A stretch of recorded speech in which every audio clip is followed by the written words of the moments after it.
পৃথিবীতে সবচাইতে শ্রেষ্ঠতম দোয়ার স্থান হলো মা বাবা।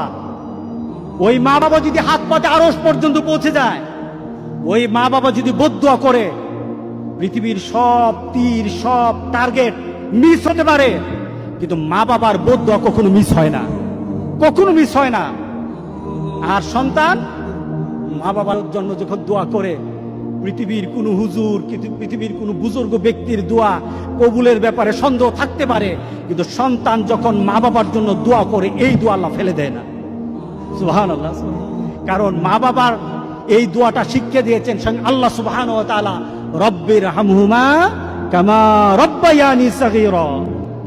আপনি কবরে থাকবেন, আপনি প্রত্যেক নামাজে আপনার সন্তান দোয়া করবে আপনার জন্য, রব্বির হামহুমা কামা রব্বায়ানি সাগীরা। পড়েন, মা বাবার জন্য দোয়া করেন প্রতি নামাজে বলেন মা বাবার জন্য, রব্বির হামহুমা কামা রব্বায়ানি সাগীরা।